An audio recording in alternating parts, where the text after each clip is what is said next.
Coming up in this Fincast, too many plants. Like, Look at that. way too many.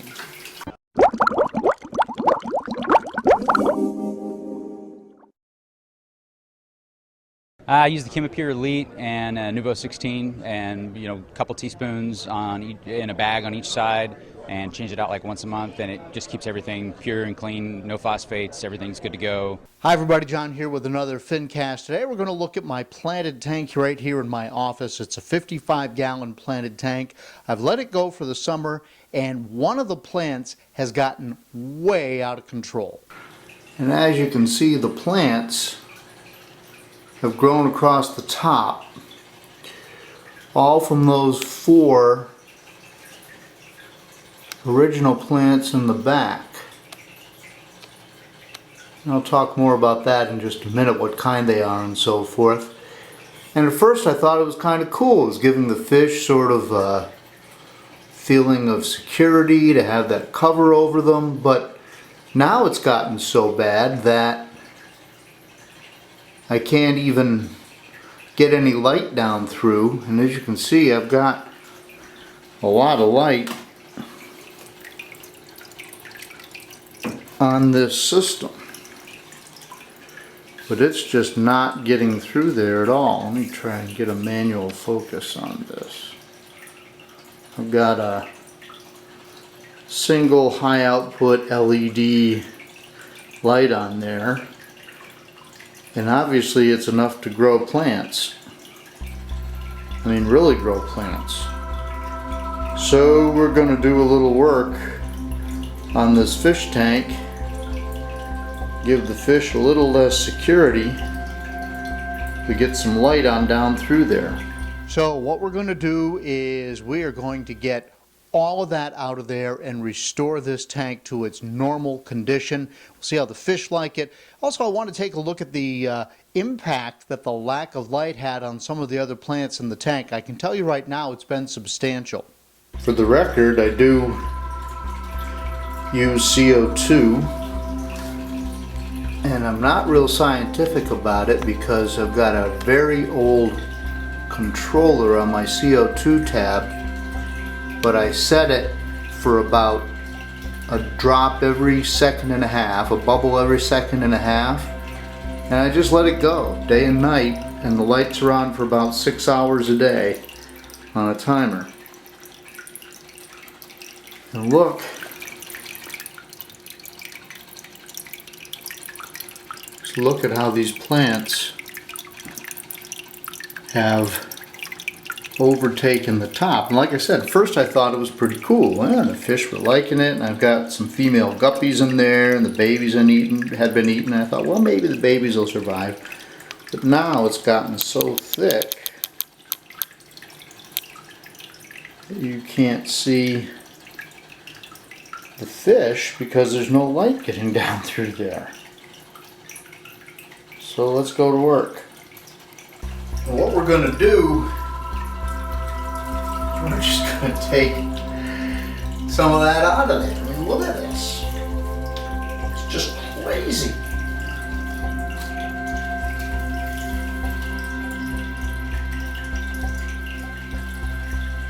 I think the best thing to do is to go in there and just clip everything.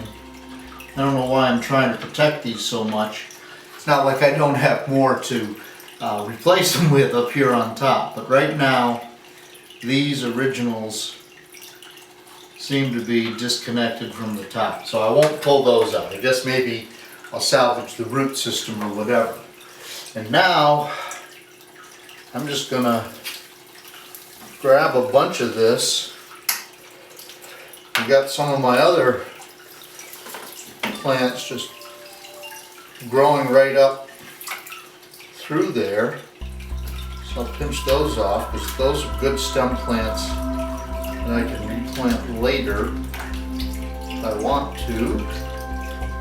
I don't want to jerk those out by the roots either.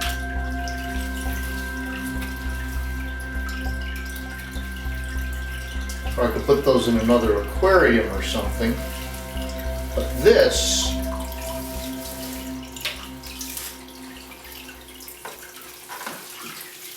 I've never seen anything like this. Break those off. Break those off.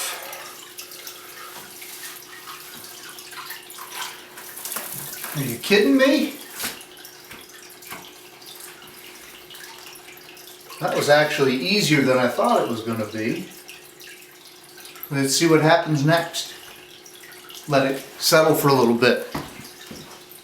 There's a lot of stuff. Holy cow, look at that. Look at that. Well, already you can see a lot more light is getting down to the bottom. Mr. Grandma swimming around with some of my barbs. See if I can't give you some better focus there.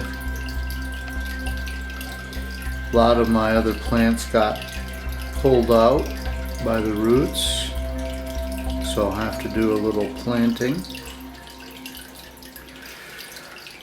So I'm a bit of a victim of my own success. Some of the other plants did not do well without the light that was being blocked. See that little patch of crypts over there in the corner absolutely thinned itself out. The fish seem kind of excited. Of course the water is super cloudy now because I stirred everything up. Well, let's get to work and do some replanting. A little bit of a water change. We'll let the water clear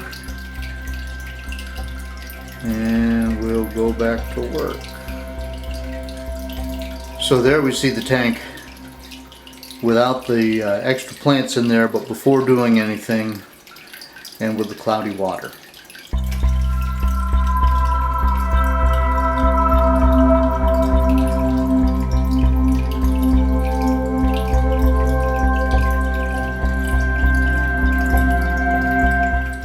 Here in this back corner, I like to anchor the aquascape with sort of a big plant, tall plant in each of the back corners. Kind of drives the focus towards the middle of the tank. Still gives the fish a place to hide, and so it's been so long I can't remember, but what I've got are some of the extra pieces of this bad boy that had actually grown so tall to get up through the that layer of plants I had on top. And now I've got a bunch of tall pieces that I can just bunch together here and replant in the corner.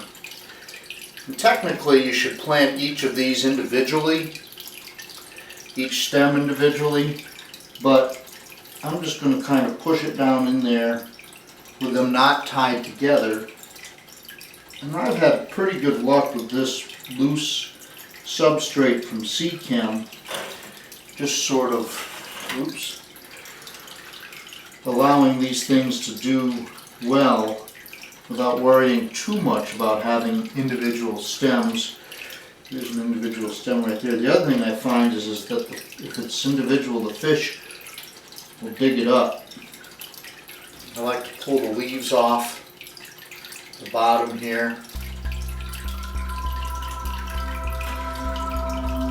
And we'll just try and establish something here in this back corner. You see all these crypts right here I mentioned before. This used to be a nice lush stand of crypts, and they were really having a hard time without the light getting to them for several weeks or longer.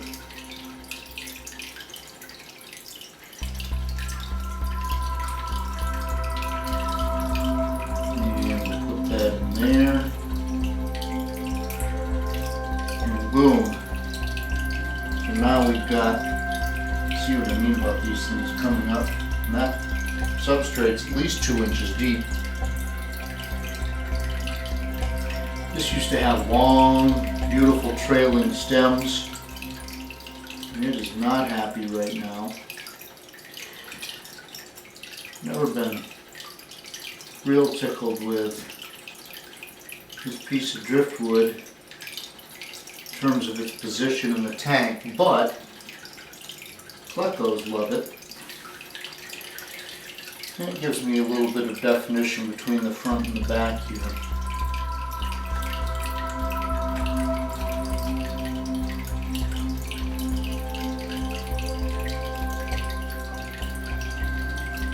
This tank, by the way, is in my office, and if you've been watching Fincasters very long, you know that I do planted tanks and reef tanks and a tannin tank, and some of these extra plants I think are going to go in my tannin tank, even though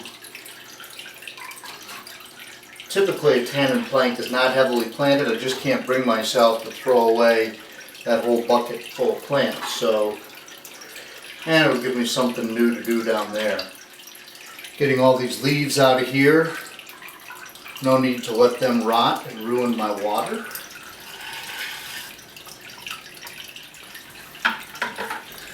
Good time to do a water change. Yeah, that's pretty bad.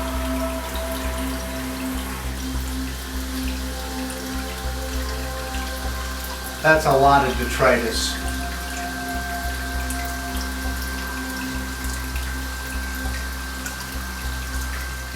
I also did a filter change because I'd let that go for the summer as well. I added a unit of ChemiPure Green to the tank, which I always run in the tank. Of course, we have to thank ChemiPure because they are a long time, in fact, the original sponsor of Fincasters, and this is a product that I just really stand by. I use it in all of my aquariums and in my planted tanks. The ChemiPure Green works great, and that's one of the reasons the water is so clear.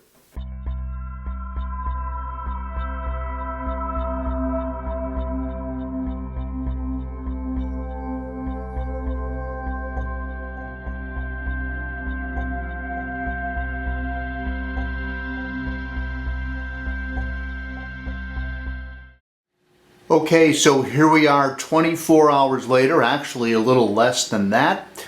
The aquarium has settled overnight, and as you can see, the water is crystal clear and the planted tank is starting to take shape again.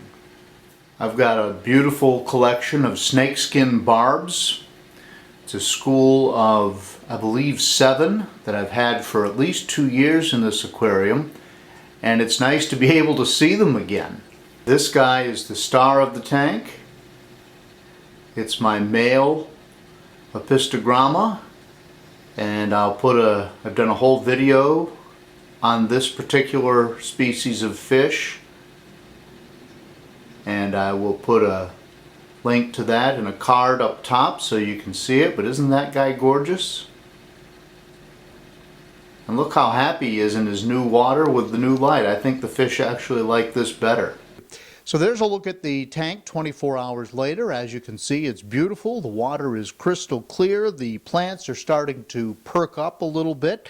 The CO2 is still going, and I'm still not adding any fertilizer, so things are looking really good. Hope you liked this Fincast. And by the way, I'll put links to, I've done Fincasts on many of the plants in this tank and some of the original setup, so I'll put links in the description with this video to tell you a little bit more about these plants, or to send you to some of the other videos, what I call Fincasts, that I've done. Here's a look at the tank, crystal clear with the fish swimming around nice and happy. And while I show you that, I will ask you to remember that there is a Fincasters Facebook page. You can find us on Instagram. Just Google Fincasters. That's right there as well. And I would encourage you to follow along. And then also I've started a group on Facebook, so you can join the Fincasters Facebook group, and that's where I encourage you to show pictures of your tank, to ask questions, start discussions with other people who love the aquarium hobby. That's all for this time. I'll see you in the next Fincast.